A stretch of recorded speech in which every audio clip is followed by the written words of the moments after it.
నమస్తే. Welcome to mirror TV. నేను పవన్.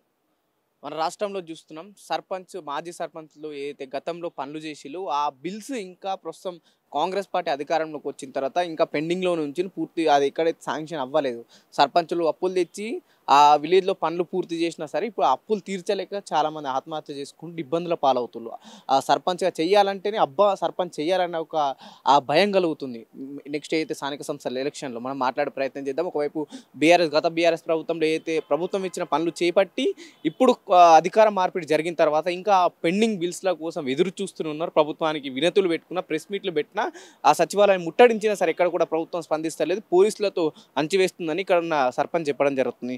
అన్న ఎక్కడి నుంచి వచ్చావు? ఏం పేరు నీ పేరు? మాది రాజన్న సిరిసిల్ల జిల్లా. ఏ ఊరికి సర్పంచ్ నువ్వు? మాది ముస్తాబాద్ మండలం, హ్మ్. చిప్పలపల్లి గ్రామానికి. అయితే మేము బీఆర్ఎస్ ప్రభుత్వం దిగిపోయేటప్పటికి పనులను చేసుకొని, ఎంబీ రికార్డులు చేసుకొని, నేను అక్టోబరు 21 నాడు చెక్కులేసిన. హ్మ్. 4 లక్షలు 2 హ్మ్. సిడిపి ఫండ్ చెక్కులేసిన. అవి ఏప్రిల్లో మళ్ళీ డిజార్వర్ అయ్యి మళ్ళీ వేసిరు చెక్కులు. అవి మళ్ళీ ఇప్పుడు ఇది జనవరి నడుస్తుంది. హ్మ్. అంటే దాదాపు వచ్చేసి 14, 15 నెలలు నడుస్తుంది. ఇప్పటి వరకు మరి చెక్కుల వల్లే. అదే ఏదో చెక్ బౌన్ కింద ఒక కేసు అయితే 3 మంత్స్ దాటితే వాళ్ళ మీద కేసు ఎత్తారు. మరి వాళ్ళని జైలుకు పంపుతారు. మరి ప్రభుత్వాన్ని ఎక్కడ పంపనో అర్థం కావడం లేదు. రాష్ట్రంలో ఉన్నటువంటి సర్పంచుల పరిస్థితి చాలా దయనీయకమైన పరిస్థితుల్లో ఉన్నాం. అంటే మనం గతంలో తెలంగాణ రాకముందు ఈ ఏదైతే సర్పంచులు కావచ్చు, అక్కడ ఉన్న వార్డు మెంబర్లు ఏదైనా పనులు చేస్తే బిల్స్ కోసం చాలా ఏళ్ళు వెయిట్ చేసేవాళ్ళు. మీ గత 10 సంవత్సరాలు బీఆర్ఎస్ ప్రభుత్వ హయాంలో వెంటనే బిల్లులు వచ్చినాయి, పనులు కూడా తొందరగా పూర్తయినాయి. మళ్ళీ సంవత్సర కాలంగా దాదాపు 400 రోజులు దగ్గరికి రాబోతుంది. ఈ 400 రోజులుగా విలేజ్లో దాదాపు సంవత్సర కాలంగా అధికార పాలన నడుస్తుంది. సర్పంచుల పాలన పూర్తిగా పక్కకి వెళ్ళిపోయింది. ఏ విధంగా సర్పంచులు, మాజీ సర్పంచ్ ఇబ్బందులు పడుతుంటే ఏం చెప్తారు? ఇంకొకటి విషయం ఏంటంటే ఇక్కడ చాలా వరకు ఇప్పుడు కాంగ్రెస్ నాయకులు మాట్లాడుతున్న విషయం ఏమిటంటే, ఏమన్నా మాట్లాడితే గత ప్రభుత్వం చేసి గత ప్రభుత్వంలో వేసిర్రు, మా ప్రభుత్వంలో వేయలేరని మాట్లాడుతున్న కాంగ్రెస్ నాయకులకు నేను ఒక సూటి ప్రశ్న సర్పంచ్ల తరపున అడుగుతున్నా. మరి గత ప్రభుత్వంలో కట్టినటువంటి బంగ్లాలల్లో మీరు ఎందుకున్నారు? గ్రామ పంచాయతీ బంగ్లాలు కావచ్చు, మన ఊరు మన బడిలో మేము బాత్రూములు కట్టినాం, స్కూల్ బిల్డింగ్స్ కట్టినాం, వంటగదులు కట్టినాం, నల్ల కనెక్షన్లు, రకరకాల పనులు చేసినాము. అవి ఒకటే కాకుండా గ్రామాల్లో సీసీ రోడ్లు వేసినాము, డ్రైనేజ్ వేసినాము, డబుల్ బెడ్రూమ్లు కట్టినాము, సెప్టిక్ ట్యాంకులు, దానికి సంబంధించినటువంటి రకరకాల పనులు చేసినాము. ఈ చేసినటువంటి పనులు మా పల్లె ప్రగతి అని కేసీఆర్ గారు తీసుకున్న ప్రోగ్రాంలో రకరకాల పనులు చేసి ఉన్నాము. చేసి ఉన్న దాంట్లో అన్ఎక్స్పెక్టెడ్లా రాష్ట్రంకి కోవిడ్ వచ్చింది. దేశంలోనే కోవిడ్ వచ్చి మొత్తం దాదాపు 28 నెలలు పరిపాలన కొనసాగాలి. ఎక్కడికక్కడ అందరూ ఎవరు ఇంట్లో ఉండిపోయే పరిస్థితి. రాష్ట్ర ఆర్థిక వ్యవస్థ కుంగిపోయింది. దానివల్ల రాష్ట్ర ప్రభుత్వానికి, దేశ ఆర్థిక వ్యవస్థకు అన్ని రకాల ఇబ్బంది జరిగింది. దానివల్ల బీఆర్ఎస్ ప్రభుత్వం కొంత ఆలస్యం చేసింది. రాష్ట్ర బడ్జెట్ కోలుకోపోయినప్పటికి కూడా పనులు చేసుకుంటా వాళ్ళు ఇచ్చినటువంటి పనులను, టాస్క్ను మేము గ్రామాలలో అవార్డు తీసుకునేంత స్థాయికి పోయి మేము జిల్లా లెవెల్లో అవార్డులు తీసుకున్నాము. మా గ్రామానికి మేము కూడా అవార్డు తీసుకున్నాము. నేనైతే గ్రామంలో ఇది కేటీఆర్ గారి సహకారంతో డబుల్ బెడ్రూమ్లు తీసుకొని 24 డబుల్ బెడ్రూమ్లు నిర్మాణం పూర్తి చేస్తే వాటి మౌలిక వసతుల కోసం ఇచ్చినటువంటి సిడిపి, ఎస్డిఎఫ్ ద్వారా, ఎన్ఆర్ఈజిఎస్ ద్వారా చేపట్టినటువంటి పనులకు ప్రభుత్వం కొంచెం ఆలస్యమైంది. ఆ లోపే ప్రభుత్వం రిజర్వ్లో పడిన తర్వాత ఇప్పుడు ప్రభుత్వం వచ్చి 15 నెలలు గడుస్తున్నా ఇప్పటి వరకు ఇవ్వలేదు. ఇంకో మాట ఏమంటే గత ప్రభుత్వంలో ఈ కోవిడ్ వల్ల జరిగినటువంటి కొన్ని సమస్యల వల్ల బీఆర్ఎస్ ప్రభుత్వం అయినప్పటికీ ఇక్కడ విషయం ఏం జరిగిందంటే ఇప్పుడున్న పంచాయతీ మినిస్టర్ సీతక్క కావచ్చు, అప్పుడు పిసిసి అధ్యక్షుడిగా ఉన్న రేవంత్ రెడ్డి గారు, ఇప్పటి ముఖ్యమంత్రి గారు పదే మాట్లాడుతూ సర్పంచ్లకు అన్యాయం జరుగుతుంది, అది జరుగుతుంది, ఇది జరుగుతుంది, ప్రతి వేదిక మీద అసెంబ్లీలో మా గురించే మాట్లాడుతూ, మా గురించే చేస్తూ అన్యాయం అయిపోయింది, ఇట్లా అయిపోయింది, మా ప్రభుత్వం ఏర్పడిన తర్వాత మీకు సర్పంచ్గా గౌరవం, మర్యాదలు అన్ని రకాల ఉంటాయి, మీకు ఈ బిల్లుల విషయంలో కూడా మీకు బీఆర్ఎస్ నిర్లక్ష్యం చేస్తుంది అన్న మాట మాట్లాడుతూ ఓ సర్పంచ్ల మైండ్ డైవర్షన్ చేసి, అరే మా గురించి ఇంత మంచిగా మాట్లాడుతుంది అని చెప్పి కొంతమంది సర్పంచులు కూడా డైవర్ట్ అయిపోయి ఏమైపోయిందంటే, అరే కాంగ్రెస్ వస్తే ఏదో మనకు మంచి జరుగుతాయి, మనకు రావాల్సిన ఇంకా వస్తే మనం ఏదో ఇంకా మంచి జరుగుతుంది అనే ఉద్దేశంతో ఆ కాంగ్రెస్ గవర్నమెంట్లు కొంత మొగ్గు చూపడం వల్ల ఇవాళ వచ్చిన తర్వాత వాళ్ళు పెట్టే టార్చర్ అయితే మామూలుగా లేదు అసలు. వాళ్ళు కాంగ్రెస్ వచ్చి సంవత్సరం అవుతుంది, వాళ్ళ పాలన బాగాలేదంటారా? ప్రజలకు 6 గ్యారెంట్ల విషయాలు అందించినామా అని చెప్తున్నారు. 100% బాగాలేదు. ఎట్లా బాగుందో నాకు ఎందుకు బాగాలేదంటారు? ఎట్లా బాగుంది? ఇప్పటికి 2 తపాలుగా కేసీఆర్ గారు మే నెల వచ్చిందంటే రైతు బంద్ వేసేట ఆయన. మే నెలలో వేసిండు అంటే మళ్ళీ జనవరిలో ఎత్తుండే, డిసెంబర్లో ఎత్తుండే. ఇప్పుడు ఇలా 2 పంటలు గడిచిపోయినాయి. 5,000 ఇస్తామంటే 7,500లకు ఆశపడి రైతులు అరే ఇంకా ఏమో ఎక్కువ వస్తాయి అనే ఉద్దేశంతో ఇప్పుడైతే బాగున్నాం, ఇంకా ముందుకు పోతే ఇంకా బాగా వస్తాయి, మనకి ఏదో మంచి జరుగుతుంది అనే ఉద్దేశంతో వేసిరు. ఏవి కళ్యాణ లక్ష్మి అన్నాడు, తులం బంగారం అన్నది. నేను చెప్తా ఏడున్నది ఎవరికి ఇస్తుండు తులం బంగారం? ఇచ్చేలచ్చనే దిక్కు లేదు. ఇంకా తులం బంగారం దాకా దేవుడు ఎరుగు. సీఎం రిలీఫ్ ఫండ్లు అంటారు 25% కంటే ఎక్కువ వస్తలు. బీఆర్ఎస్ గవర్నమెంట్లో 6%, 40% వచ్చినాయి. ఇప్పుడు ఆ పరిస్థితి లేదు. 25% కంటే ఎక్కువ లేదు. ఎక్కడ చూసినా ఏమీ లేదు. పోనీ డబుల్ బెడ్రూమ్లు అన్నారు, ఏడిచ్చిండు కేసీఆర్, ఏం చేసిండు, అది చేసిండు, మేము ఇందిరమ్మ ఇండ్లు రాగానే ఏర్పాటు చేస్తామని అన్నారు. వచ్చి ఇప్పుడు 13 నెలలు అవుతుంది. ఇప్పటి వరకు కాలయాపన, ఇందిరమ్మ కమిటీలు కాలయాపన తప్ప ఎక్కడ కూడా కమిటీ వేసి ఊరికి ఇండ్లు ఇస్తున్నామని. బీఆర్ఎస్ ప్రభుత్వము గృహలక్ష్మి కింద మా గ్రామానికి 23 ప్రొసీడింగ్లు ఇస్తే ప్రభుత్వం ఏర్పడంగానే వీడు కేసీఆర్ ఇచ్చినవి ఉండద్దు అని చెప్పి అవి క్యాన్సల్ చేసేసిండు. మరి క్యాన్సల్ చేసినప్పుడు వెంటనే ఇవ్వాలి కదా. ఇప్పుడు గవర్నమెంట్ మేము డబ్బులు అడిగితే మా సర్పంచ్ల బిల్స్ అడిగితే లేదు కేసీఆర్ అప్పు చేసిపోయిండు అనే మాట మరి మాట్లాడుతుండు. ఇవాళ 1,27,000 కోట్లు అప్పు చేసిండు. మరి మాకు ఒక 1,800 కోట్లు ఇస్తేనే ఒడిచిపోయేదా?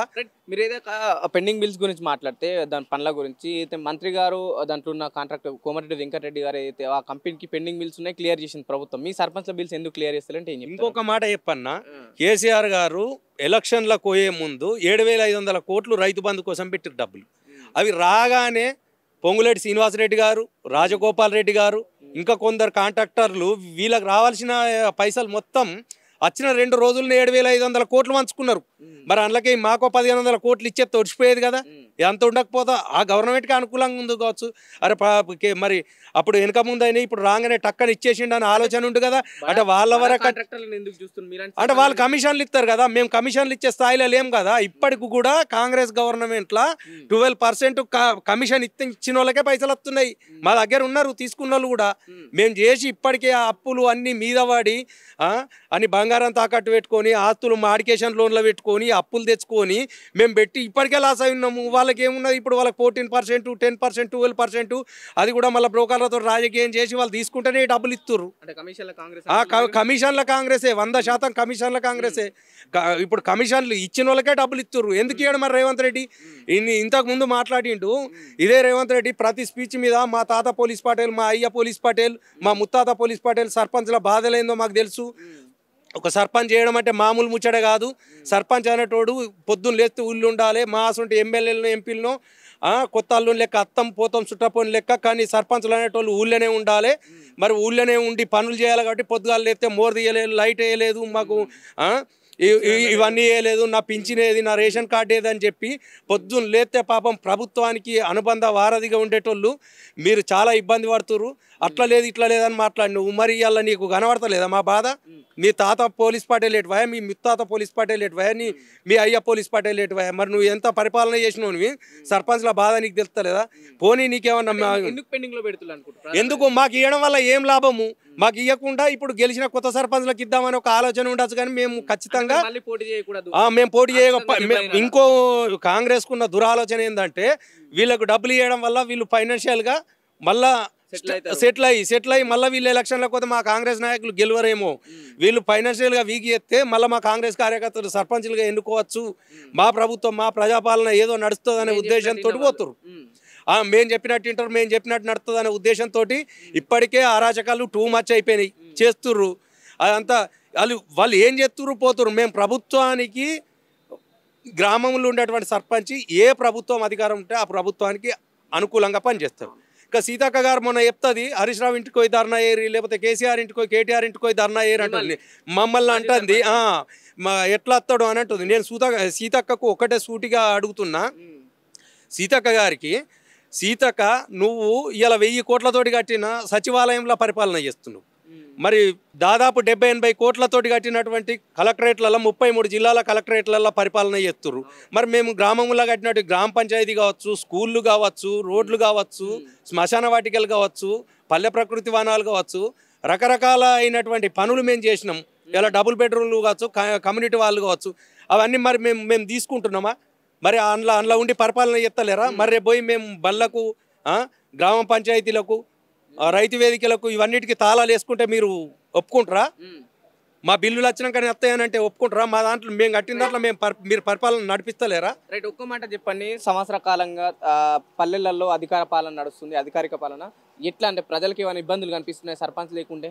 ఒక్కటే అడుగుతున్నా, మీ మీరటి ఏ గ్రామానికన్నా పోయి సర్పంచ్ ఉన్నప్పుడు ఎట్లుంటే, సర్పంచ్ లేకపోతే ఎట్లున్నది అనేది పోర్రి. చెత్త కుప్పలు లెక్క మారినాయి, దోమలు కుట్టి రకరకాల వ్యాధులతోటి పోతున్నారు. హాస్పిటల్లో కూడా పట్టించుకునేటోళ్ళు లేరు. అక్కడున్న అధికారులు పట్టించుకోవట్లేదు. పంచాయత్ సెక్రటరీ కూడా అడిగితే మాకు జీతాలు ఇచ్చే పరిస్థితి లేదు, అక్కడ ఉన్న సఫాయి సిబ్బందికి మేము జీతాలు ఇస్తలేము, ట్రాక్టర్ పక్కకు వారేసారు, డీజిల్ పోసేటోళ్ళు లేక. మేము ఉన్నప్పుడేమో ఎంత అయినా కూడా కంటిన్యూ ట్రాక్టర్ దింపినాం, చెట్లకు నీళ్లు పోయించినాం. అది ఏదైనా మేము అట్లా పెడితేనే కదా ఇట్లా నెల పెట్టి ఇవన్నీ చేసినాం. వాళ్ళు వేసే పరిస్థితే లేదా పైసలు. గతంలో బీఆర్ఎస్ ప్రభుత్వమే పల్లెలని నాశనం చేసి వెళ్ళిపోయిందని చెప్పి ప్రస్తుతం కాంగ్రెస్ పార్టీ పెద్ద ఎత్తున ఆరోపణలు చేస్తుంది. అది 100% రాంగ్. అది గ్రామాల నుండి ప్రజలను అడిగితే చెప్తారు. 100% అది రాంగ్. ఎట్లా అంటున్నట్టే, కేసీఆర్ గారు పల్లెలు అభివృద్ధి చెందాలి, పల్లెలు ఎటువంటి రోగాలు రాకుండా మంచిగా ఉండాలి, పల్లెలు పచ్చదనంగా ఉండాలి, మంచి ఆరోగ్యవంతంగా ఉండాలని ఉద్దేశంతో వాళ్ళు చేసిర్రు. మంచి మాతోటి కూడా కలెక్టర్లతో మేము పని చేయకపోతే మమ్మల్ని సస్పెండ్ చేస్తామని పెట్టిరు. మేము భయానికి సప్పో తీసుకొచ్చి చేసినటువంటి రోజులు. మేము నిల్వకుండి అన్ని రకాలు ఉండి చేయలే. ఇలా ఈ పని చేయాలి ఖచ్చితంగా, ఇలా కలెక్టర్ గారు వస్తారు అంటే ఎక్కడ పేపర్ ముక్క, గ్లాస్ ముక్క కనబడకుండా చేసినటువంటి పరిస్థితి. నేను జిల్లా లెవెల్ అవార్డు తీసుకున్నా గ్రామానికి. ఇంతకుముందు హరితమిత్ర అవార్డు వచ్చింది మా గ్రామానికి. మరి మేము మంచిగా చేస్తేనే కదా. మేము అన్ని రకాల చేసి ఇవాళ మా గ్రామంలో నిరుపేదలకు 24 డబుల్ బెడ్రూమ్లు కట్టించినాం. అలా ఉంచుతున్నాం. అవి ఊరికేనే వచ్చినాయా? ఇప్పుడు ఎట్లుంది పరిస్థితి గ్రామాల్లో? ఇప్పుడు అధ్వానంగా ఉంది. పల్లెలు అధ్వానంగా తయారైనాయి. కాంగ్రెస్ పార్టీకి, రేవంత్ రెడ్డి గారికి అర్థమైతలేదు. ఎంతసేపు కక్ష సాధింపు పరిపాలననే చేస్తుండే తప్ప ప్రజా పరిపాలన చేస్తలేడు. ప్రజా పరిపాలన లేదు. ఏమన్నా అంటే కేసీఆర్ లోపటే అన్నా, మేము ఇప్పుడు బీఆర్ఎస్ పార్టీలు ఉన్నామని చెప్పి ఊర్లో ఏది జరిగినా ఈ సర్పంచ్ని తీసుకోవాలి, ఏదో కేసు చేయాలి, లోపటేయాలి, ఇది చేయాలి, అది చేయాలనేది. ఇంకా మా సిరిసిల్ల జిల్లా కలెక్టర్ గారు అయితే మరి అధ్వానంగా తయారైండు. ఆయన కలెక్టర్ లెక్క పనిచేస్తలేడు. ఎందుకు చేస్తలేడో ఆయనకే తెలవాలి. మేము ప్రభుత్వం నుంచి చేసిన ఇప్పుడు ఫైనల్ పేమెంట్ బిల్లులు ఉన్నాయి, ఎంబీలు అన్నీ మొత్తం దగ్గర పెట్టుకున్నాడు. మొన్న కేటీఆర్ గారు, నువ్వు ఒక పార్టీ కార్యకర్త లెక్క పనిచేస్తున్నావు, కలెక్టర్ లెక్క పనిచేస్తలేవు అంటే ఐఎస్ సంఘాలన్నీ మాట్లాడినాయి. ఇవాళ ఐఎస్ సంఘాలకు నేను సూటిగా అడగదలుచుకున్నా, మీరు రాజన్న సిరిసిల్ల జిల్లాకు వచ్చి ఆ కలెక్టర్ గారు ఏ ఒక్క పని చేసిండో అడుగుర్రి. మా ఎంపీలు 6 నెలల నుంచి ఫైనల్ పేమెంట్ పోయేటికి ఆయన ఎందుకు సంతకాలు పెడతలేడు కలెక్టర్ గారు? దీని మీద మాట్లాడితే ఎవరు తుంగతుర్తి ఎమ్మెల్యే కేటీఆర్కు మతి పోయింది, కలెక్టర్ను గట్లా అంటాడా, కలెక్టర్ను గిట్లా అంటాడా అని మాట్లాడుతుండు. తుంగతుర్తి ఎమ్మెల్యే నేను చూసిన ఆ సామ్యాల్ గారు సిరిసిల్లకి వచ్చి ఒకసారి సర్పంచ్లై పెండింగ్ బిల్స్ ఎన్ని ఉన్నాయి, ఆయన ఎందుకు సంతకాలు పెడతలేడో తెలుసుకొని మాట్లాడారు. దీని మీద ఐఎస్ సంఘాల అధ్యక్షుడు కూడా కేటీఆర్ మీద మొన్న మాట్లాడారు కదా, దాన్ని వచ్చి మాట్లాడాలి. కలెక్టర్ గారు పని చేయాలి. ఆయన ఏం చేయాలి మాకు చెప్పాలి, మాకు ధైర్యం చెప్పాలి. మేమేమన్నా లోటుపాట్లు పోతే మీరు గట్లా పోవద్దు, గిట్లా పోవాలని చెప్పాలి.